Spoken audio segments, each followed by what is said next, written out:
Greetings, everyone. This is Richard Solomon, taking care of business. This week, we are excited to no end to have celebrated author Michael Gurnow with us. He has written two completely different books that we're going to talk about today, and he has an incredibly interesting life. So we're going to talk about his life first. He is the author of Nature's Housekeeper, an eco-comedy by Michael Gurnow.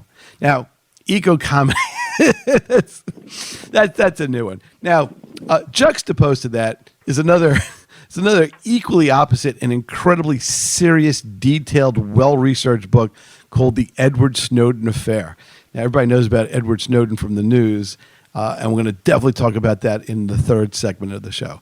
In the meantime, Michael, thank you for being with us. I know you're a busy person. You've spent so much time and effort putting into these tremendous bodies of literature. Thanks for being with us. Could you tell us just, you have a very interesting life. In pre-production, you're telling me about what you were doing today. Would you like to share that with everybody? Well, my daily routine is just aggregation of diversity. I am busy researching the next book. My wife and I run an animal rescue. We have an organic farm. Of course, I work trail maintenance, and then we have the book tour on top of this. It's a busy but interesting life at all times. Now, was there a time when you were one of those urban dwellers, drinking out of styrofoam cups, eating microwave food, and eating bad things? Oh, most definitely. I was a nature phobe. Whenever I entered college, it was my intention and ambition to become the button-up white collar, more of the metropolitan ideal. And so it was part of the mission to have nothing to do with outdoors. I wanted to be pale. I wanted to really have no interest in weather conditions at any point because I could control them, whether it be indoors in my car. The only nature I wanted was from the office to the car and from the car to my house. That was it. Wow. So at one time, yes, very much so. I was a nature phobe. I have to share with the listeners out there a fabulous quote that I still laugh at. Over time, I became host to a sensible, civil, contented, nature-free existence. I had a comfy, climate-controlled apartment constructed of largely man-made materials and ate foods which were the product of science, that is fast food, not Mother Earth, worshiping at the altar of the almighty showerhead. When I hear the words Mother Earth, do I detect an affinity for Native Americans and Native cultures? Oh, most definitely.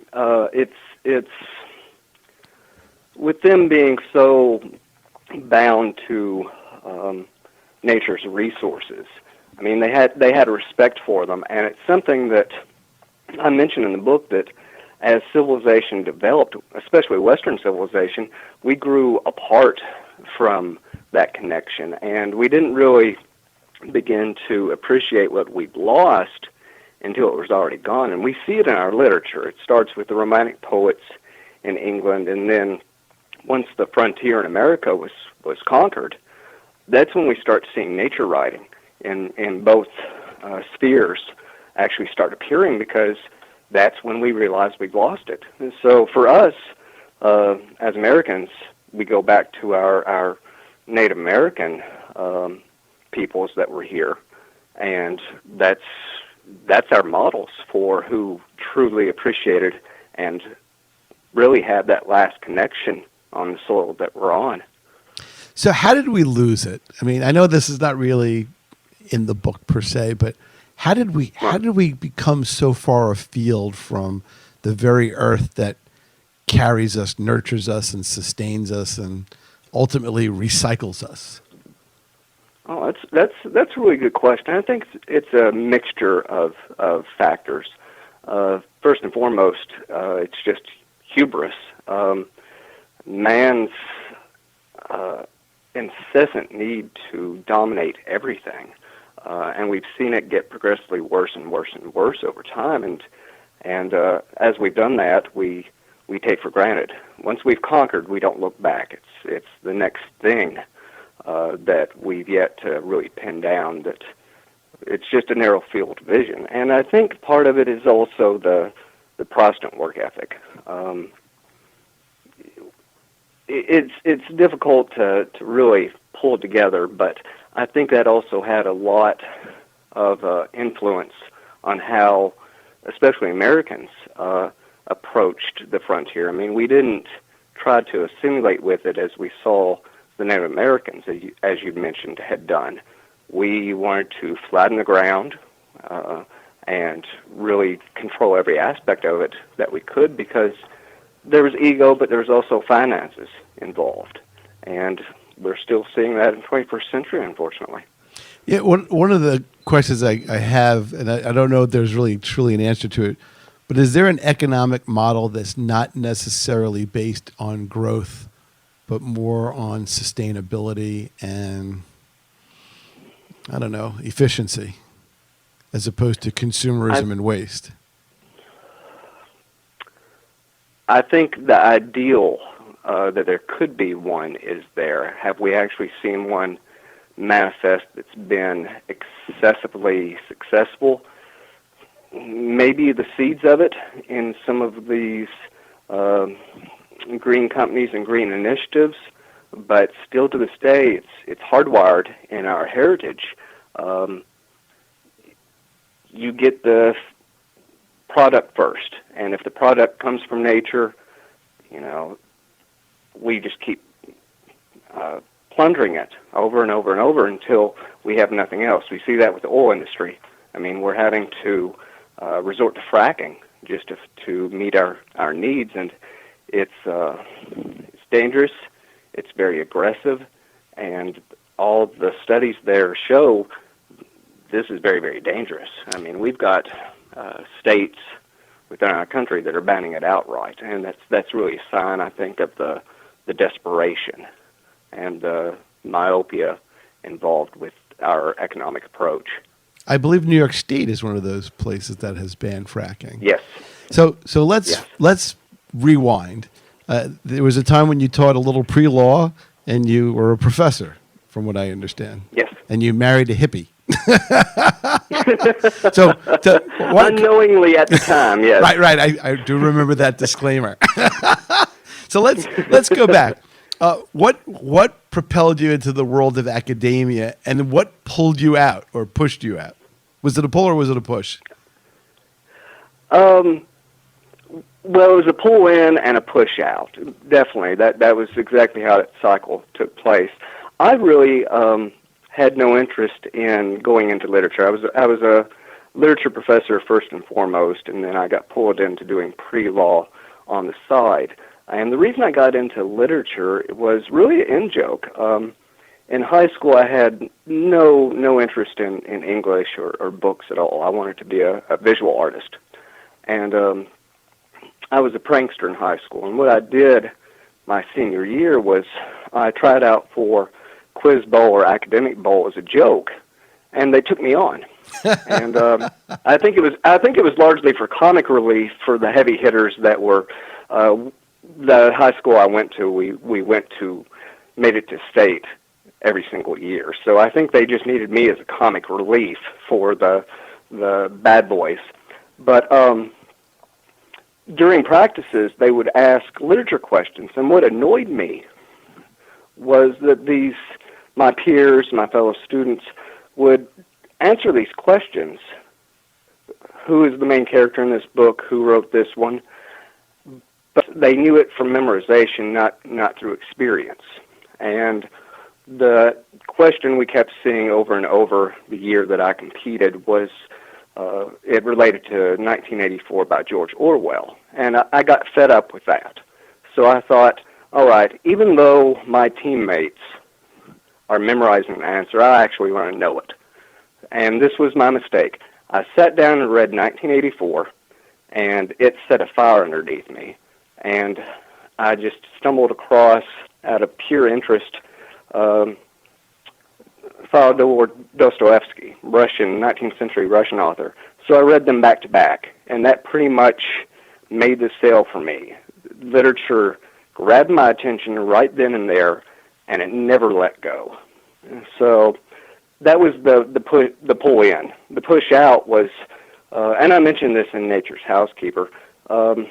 Really, it was a lot of the red tape that went along with teaching that every university instructor will nod their head at this.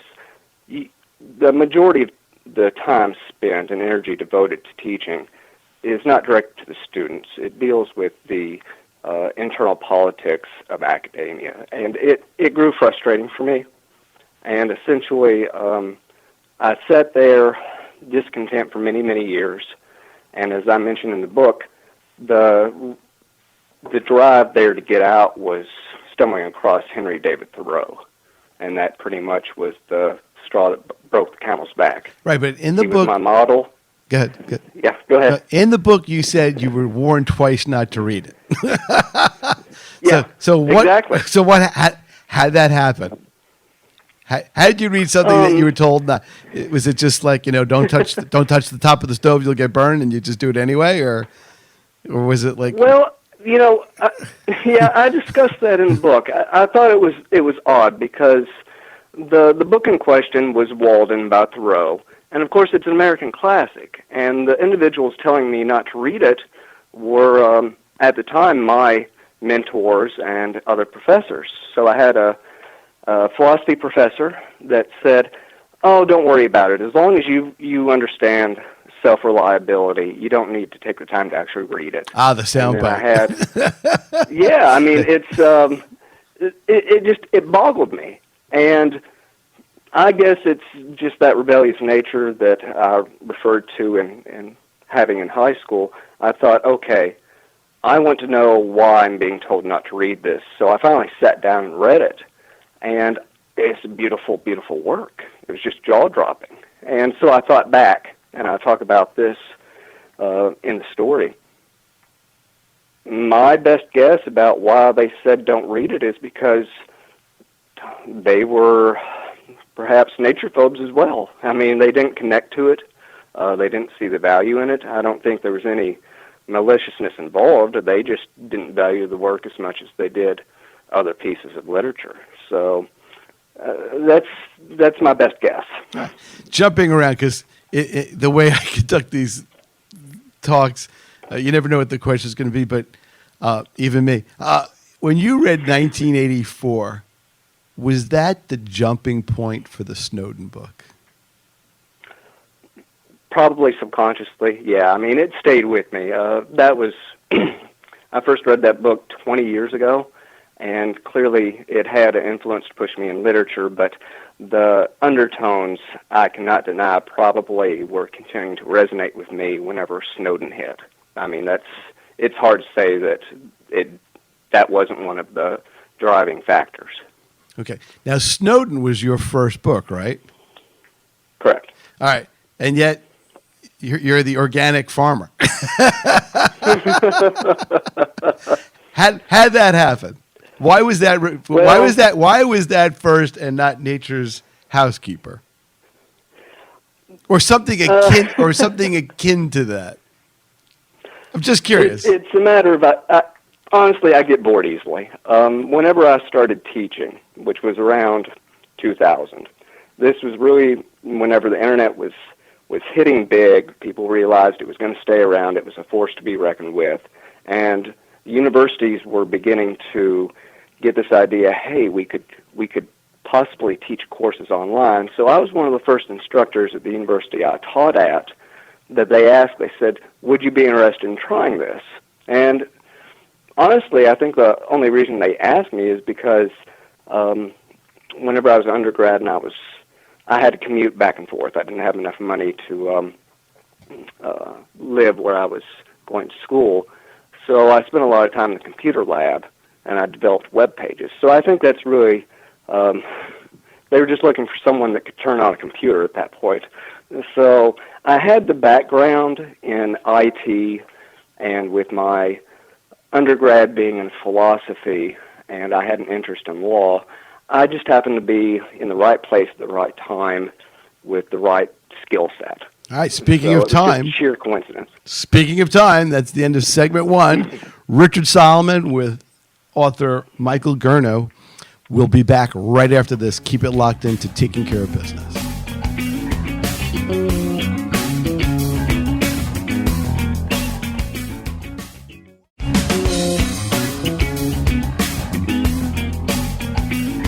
Richard Solomon, welcome you back with this week's interview with Michael Gurnow. He is the author of 2 phenomenal books, Nature's Housekeeper and eco-comedy.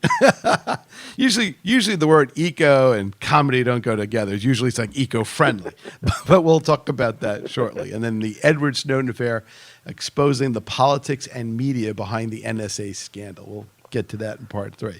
All right, so Nature's Housekeeper.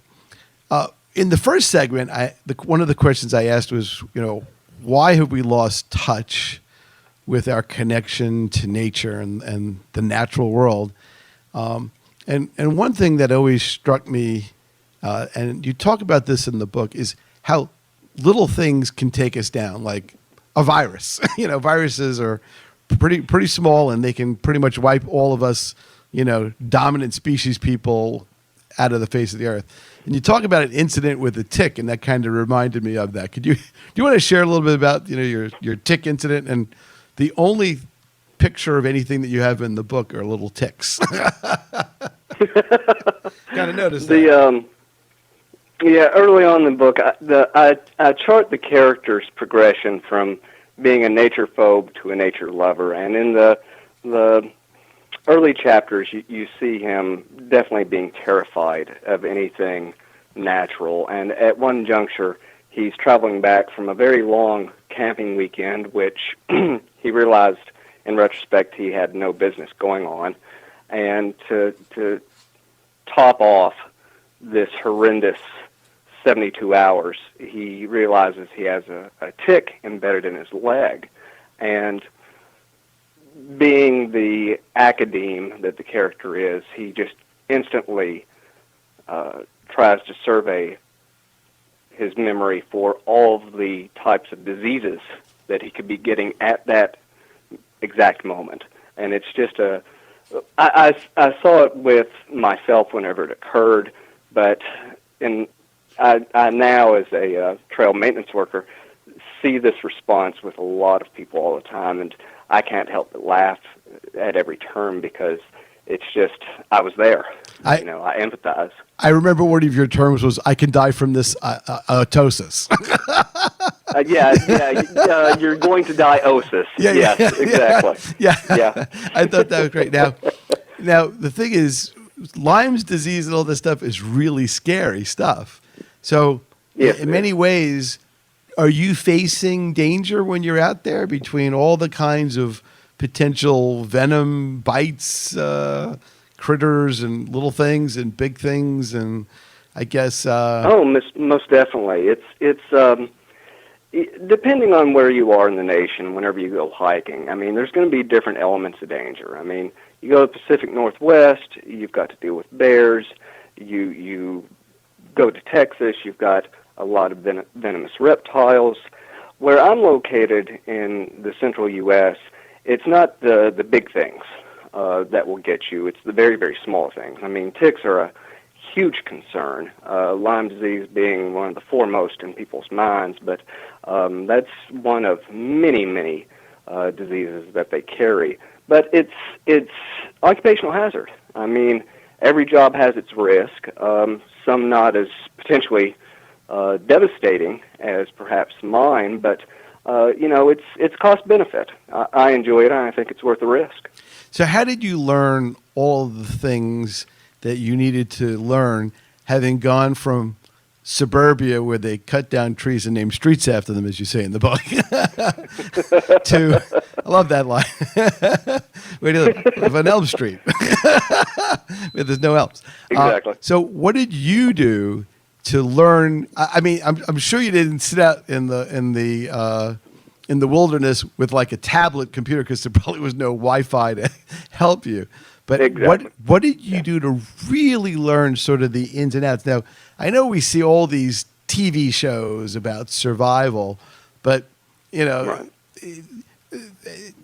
how did you figure all these little nuances out and all these important things? Because you need to exercise a lot of discretion in using all these tools in your toolkit each and every day that you're on the trail. So, yeah, well, I think that's part of what attracts me to this lifestyle, because as you mentioned, every single detail is important. A desk job would bore me, because once I get into routine, I can't keep focused. I mean, I just have to have that constant stimulation, and between the intricacy of the tools I use to the environmental dangers, I'm on my toes mentally at all times. So it drives me, and it has yet to grow boring after all these many years. So how did I get this knowledge? Part of it was, in the book I mentioned, some of it was trial and error. I learned the hard way, and firsthand experience teaching me very, very quickly.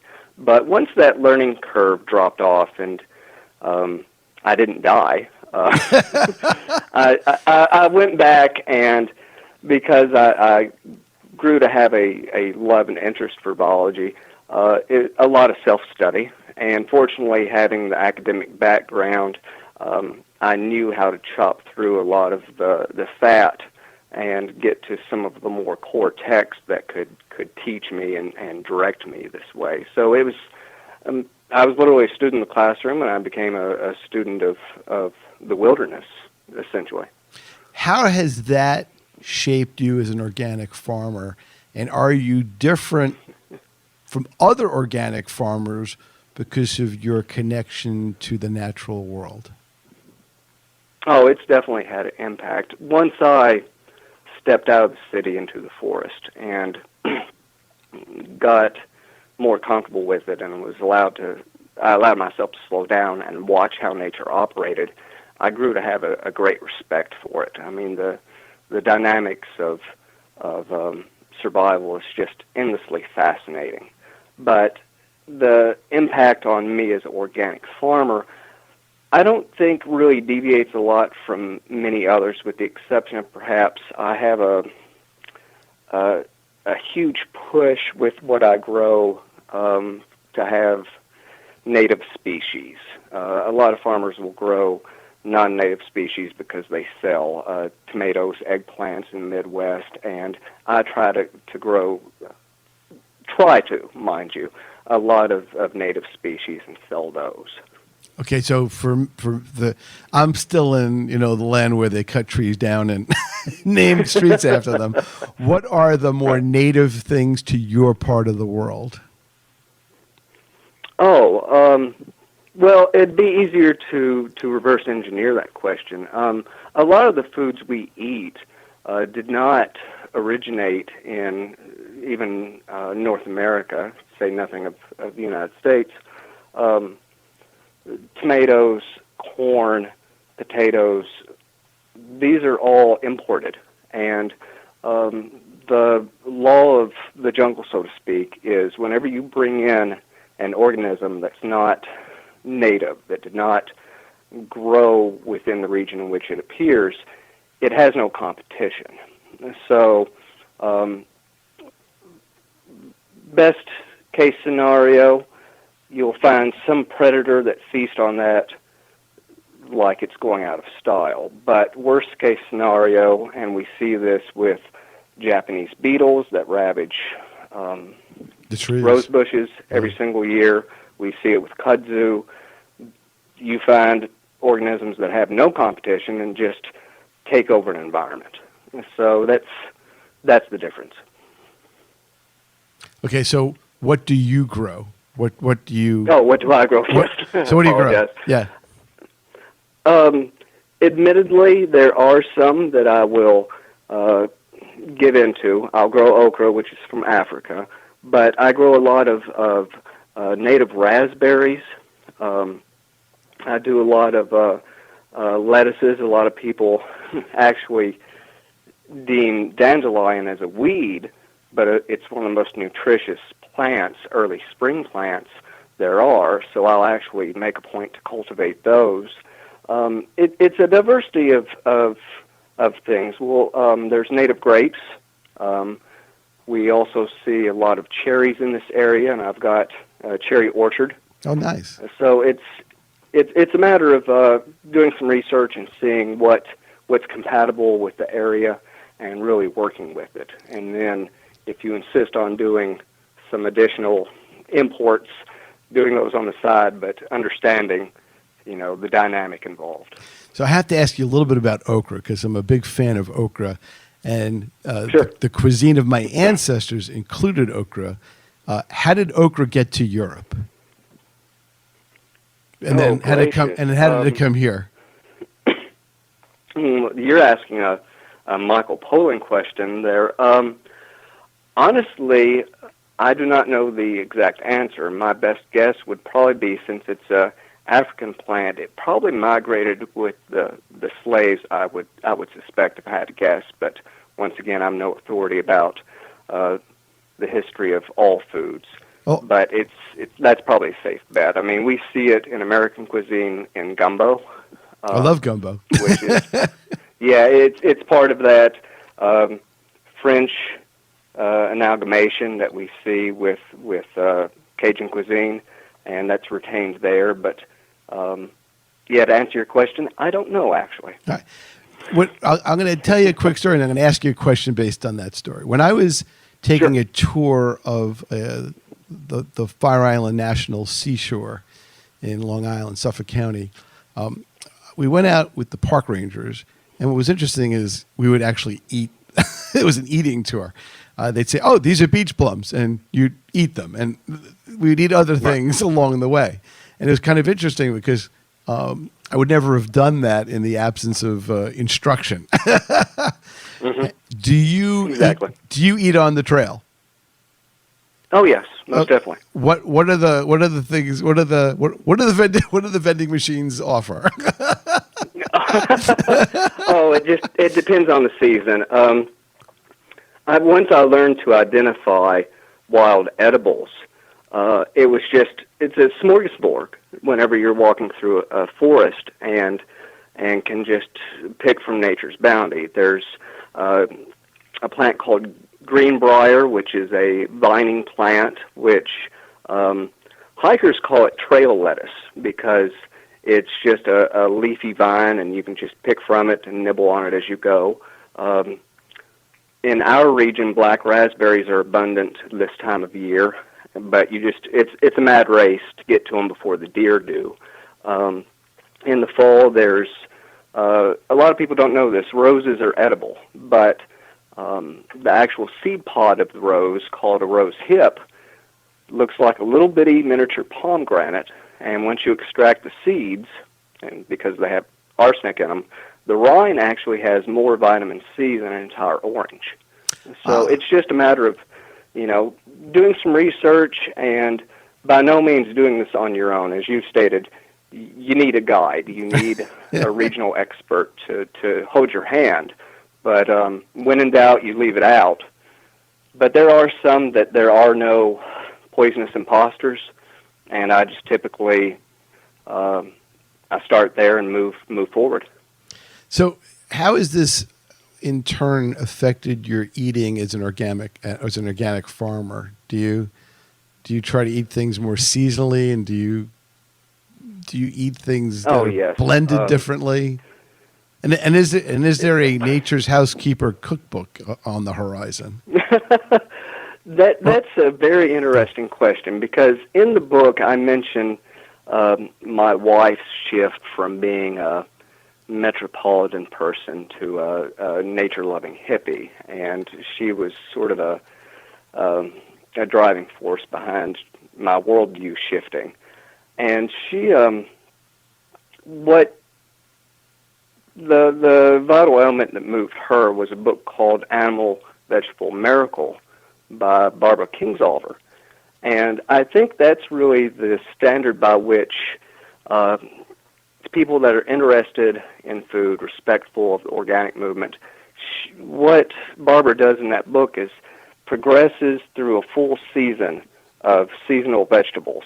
And it is a model that woke up a lot of people, and a lot of us still follow today. So most definitely, whether I'm in the forest or in my own yard, whatever's in season is what we approach first, and then we'll go back to what we've canned or have frozen in the lean winter months, still having produce, but of course it's not as fresh. So it's just a matter of rotating. When you wrote in your book, Hollywood's stock character for boredom was the English professor, I don't think you were kidding. No, I was not by any means. That's one of those rare moments of seriousness.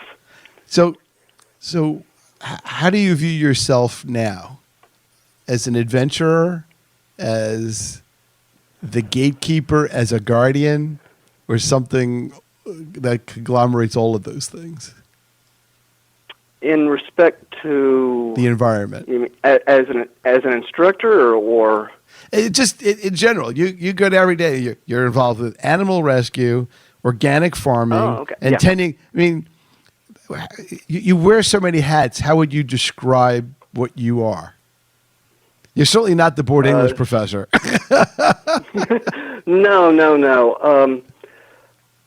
Someone with insatiable curiosity, and that's where the many hats come in, because I look at it this way, and I mentioned this in the book. I don't want to be the person that wakes up on his deathbed having regrets. I'll try anything once to say with authority, I do or do not like it. It does not. I think a lot of people are afraid to change, to try something new, because they fear being a failure. And for me, that's never been a concern. I'm willing to admit my shortcomings, but you won't know you like chocolate until you try it. So I'm trying all the flavors that life affords me as long as I can. So it's just, I've still got a bucket list of things I'd like to get interested in over the course of my life once I find the time to get to them. I mean, I'm taking on new projects as we speak now, and just enjoying them immensely. And the interview with Rich Solomon can now be crossed off the bucket list. Exactly. Now, were you serious that you said at your funeral, don't send flowers? Is that because they wouldn't be organic, or? Well, at the time, that was the character still being a nature phobe. He wanted nothing to do with nature, and he didn't even want to be remembered having been set to rest alongside nature. I mean, if he had his way, I think it would be a synthetic coffin buried in concrete. But now, I'm very, very happy to return to the earth because of what it's provided me throughout the years. It's just a fair turn, in my opinion. So before, we only have a couple of minutes in this section because the show is a rapid fire exchange of information and fun. Do you have? I know you have a website. It's a Latin word that's hard to pronounce. So I was going to ask you to introduce the word, because now you can look up Michael Gurnow, which is spelled Grunow, but he has a great website. It's got a picture of sort of the evolution of us from. What would you say that is? A small primate that's hunched over to a guy carrying like a 2x4. Yeah, we had a wonderful graphic designer for the book cover, and what he did, he took the iconographic evolution motif from primate to modern man, and just shifted it around to where the last two figures are college graduate, and then a trail maintenance worker at the very end, which is the progression of the main character in the book. And you can find all of this on my personal website. It's called Primitivarium, and you can just type in my name, Michael Gurnow, Gurnow. We also have a Facebook, Twitter, Pinterest. We're all over social media online. Easy to find. Type in the name. Have fun. We've got videos, pictures. There's a wonderful blog site that I personally maintain. It's a bookend to the book itself. And of course, there's the Coconut Telegraph. Exactly. All right, so now we're going to shift gears at the other side of this break into the high-tech world of digital information gathering.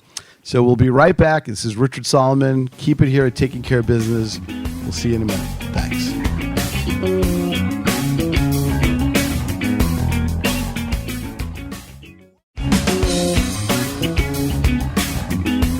All right, you're blasting through cyberspace with Richard Solomon, Taking Care of Business. You can catch us sometimes on YouTube at youtube.com/user/TCBRadioWCWP.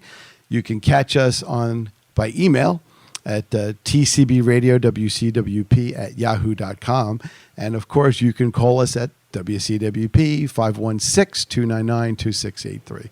Love the calls. We love the information. We love the requests for guests and guest show ideas. And we are doing really, really gangbusters on YouTube. Speaking of the digital world, we are with Michael Gurnow, organic farmer, trail maintenance worker, literary connoisseur, and the author of The Edward Snowden Affair. So the first question is, this was your first book, so you decided to climb Mount Everest as your first endeavor. Just, not like I wrote a book called, Winning in the New York Small Claims Courts. It's not how to win the big appeal at the Supreme Court. I started straight at the bottom. So you went to the most challenging, complicated, controversial, thing you could find that will be discussed for decades. But I do note that the media or somewhere, maybe in one of your websites or the book, you're the only author on American soil to write on this topic as a book. I understand, correct? Correct. Wow. At the time, we had Glenn Greenwald, which was one of the reporters that flew to Hong Kong to interview Snowden initially. He is situated in South America. And then we have Luke Harding, which worked for The Guardian, which released some of the initial reports, he's in Britain. So I was, of the three books that were released within the first year after the first reports were released to press, I was the only American author on American soil to write on this. That's quite something. That is quite something. I have to ask, why not the nature book first? The nature book was in process, but whenever Snowden hit, I dropped everything because there was for me, a moral obligation to address this situation because I was reading through the reports. I was getting more and more enraged because of two factors. One, I was not able to see the complete picture because I was having to go from report to report to report, and it was hard for me to keep the facts straight in my head. And so I thought, well, why don't I try to organize this for myself? But B, I realized that some of what the press was reporting was not well explained in respect to how it related to technology the average person used on a daily basis. And I thought, well, I'll have a crack at perhaps outlining this specifically for such an audience. So I sat down and started writing. And I turn around and I have a book that's half the size of Crime and Punishment before I know it.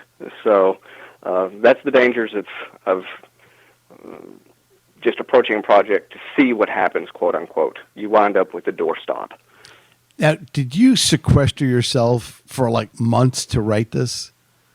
because, no. because it's such an intense book. I mean, it's very well written. It moves very, very quickly, but there's so much detail. It just looked like it was having.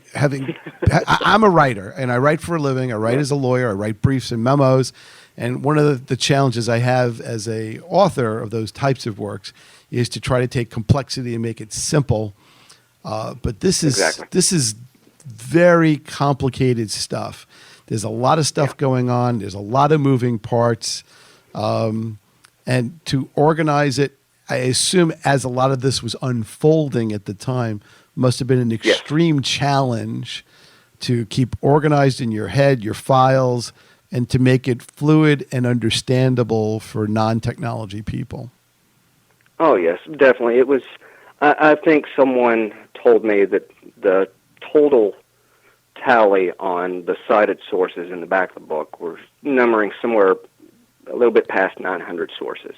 And, of course, the sources, any writer knows this, the sources that appear in the book are probably only a smidgen of what you actually utilized because you filtered out the good from the bad. So I was going through the reports, reading the material, new material on a daily basis while trying to assimilate everything the day before into a coherent picture.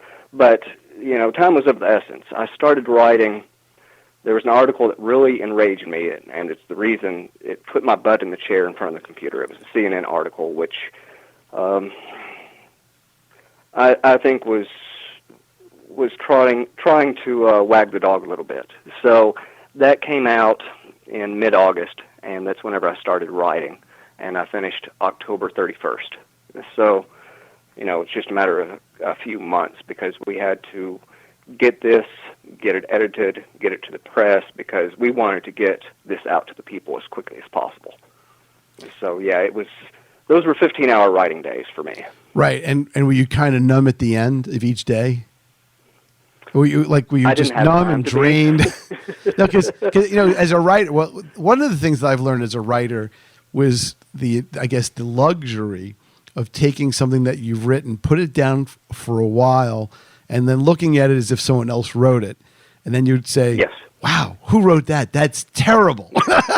Right. Exactly. Right? Boy, that makes no sense. What was I thinking? Exactly. And then you really mark it up, but when you do it wall to wall at high speed, back to back, you don't have that luxury. So how did you overcome that challenge as a writer to get the subjective objective flip, going? Right. Or is that just more of a matter of outside editing? No, we believe it or not, there was very little editing, and I mean, more for grammar and things like that, Yeah. I think the format, it comes from, I think, 20 years of just doing nothing but writing. I mean, my forte, I was trained in fiction in graduate school, but I realized very shortly out of school that I might have a degree in this, but it doesn't mean I'm good at it, and I wasn't. So I switched mediums over to nonfiction, and it's what I did for 20 years. So it came, fortunately, very naturally, and how I got that objectivity so quickly is I realized it was pedal to the metal. I had to do this. I had to focus, and it was a very intense time. As we mentioned with what you just asked, I didn't really have time to be exhausted until after the fact because every single waking moment was devoted to this project. I actually moved my bed into my office, and I would literally sleep right next to the computer and get up and start writing. Would you wake up in the middle of the night and write later, notes to yourself, like that kind of stuff? Oh, no, I was so exhausted at the end of each day. I slept like a babe. I mean, it was really that intense. So the CNN article was like your Walden moment. Oh, yes. For me, as a nonfiction writer, it goes back to that philosophy background. My background in philosophy was ethics, and if someone, it's the Aristotelian morality code. If someone is doing something wrong, it's not black or white. It's how much degree of liability to be can they be assigned? You know this as an attorney. So this article, it wasn't poorly fact-checked, in my opinion. It wasn't just poorly thought-out opinion. I got the strong impression as a journalist and as a writer that they were, once again, trying to wag the dog deliberately, and I really, it rubbed me the wrong way. It really did. And that was the push for me. So that was that was the call to action. It was. Okay. It was. And when you wrote the book, did you have any concerns about the topic being so sensitive? Did you get a knock on the door by somebody, or, you know? Oh, yeah, that was perpetual. That entire process was to add to the stress of having to do that research and the writing. As I was doing the research, I was reading about these horror stories about Luke Harding talks about having some of his software that was compromised. So what I did, even though I have an IT background, I called in a group of individuals to help me with the IT, to help secure my equipment, and we switched operating systems, and we had backups. And I did that because I was in contact with some of the people that had the Snowden files themselves. I never asked for them, and they were never offered to me, but I was in contact with these individuals, fact-checking data, and I knew once I made that first international call, I was on the radar. How did you feel about all that, and how did you deal with it? Because, it's truly David and Goliath. Yeah, for me, as I said, it was a moral obligation. So I thought, okay, if there's a cloak and dagger situation where I do get a knock on the door,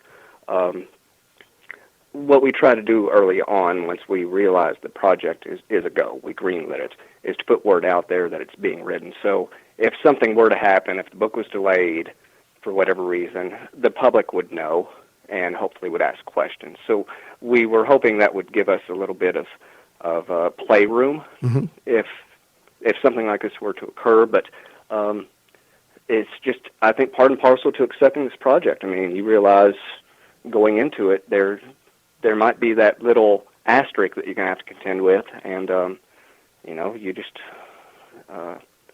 bear down and hope for the best.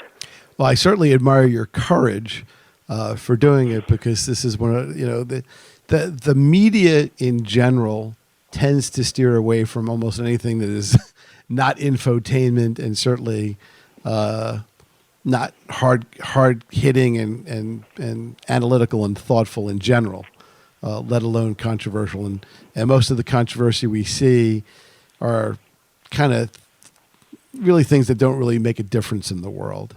Exactly. What has been the long-term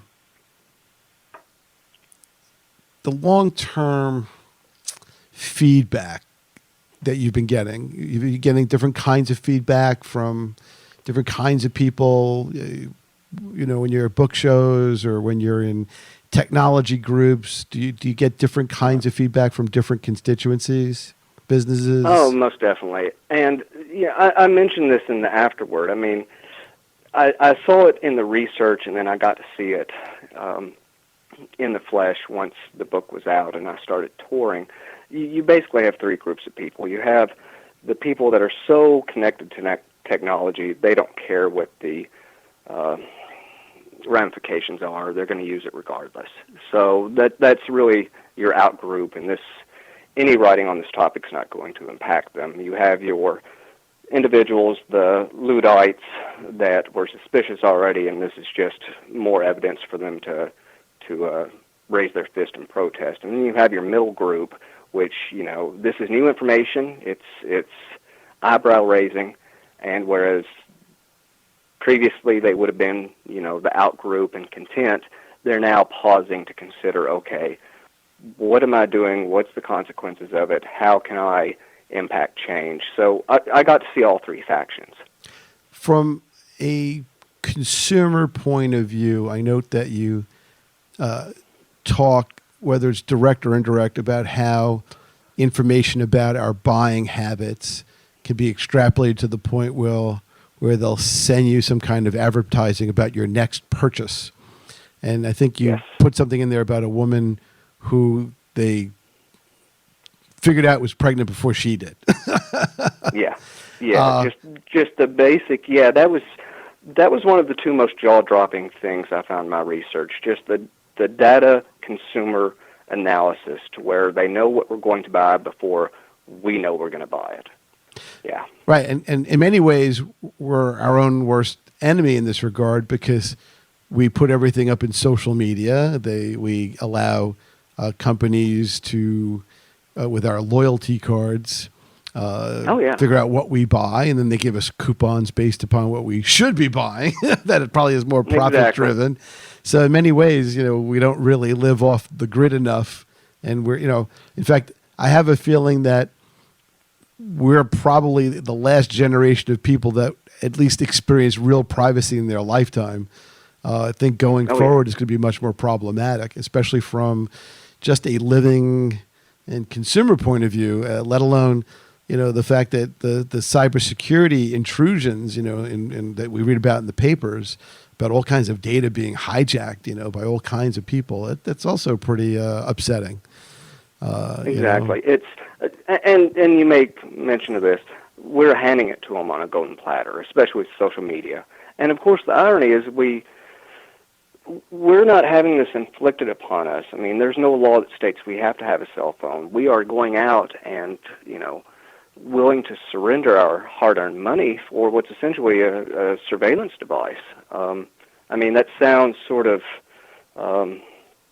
paranoid, but you start reading these reports, you realize that's just bare truth. But going back to what you stated about the last generation of privacy, once we slip into the biometrics, which I discuss at the end of the book, I think privacy is just going to be a bedtime story at this point. It's myth that the next generation will have no conception of outside of in the abstract. So I think that's the next phase. Wow, that's a very startling thought. One of the things as a lawyer that you still read about is privacy protections, the privacy of trade secrets, litigation, injunctions to prevent trade secrets from being misappropriated by a former employee or vendor. You have non-disclosure agreements, and yet, in many ways, in reality, you could, no matter how much you have as far as court orders and protections and things like that, that could be hacked into and hijacked and disappear like that, just like that. Oh yeah. Oh yeah. I mean, if it's not susceptible to being commandeered, you've got the FICA court that's overriding it behind closed doors.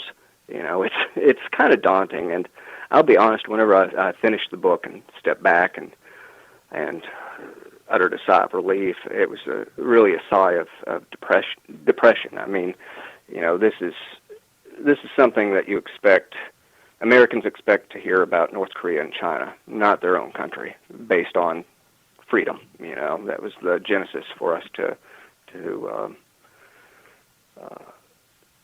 start the United States, and here we are, doing the exact opposite of our principles. So it was depressing, honestly. Wow. And with that, we are sadly out of time. So this is Richard Solomon with Michael Gurnow. You have to read his two books. And it's The Edward Snowden Affair and Nature's Housekeeper. We'll be back next week. Thanks for listening. And you can always catch us up on YouTube 24/7. Thanks for listening.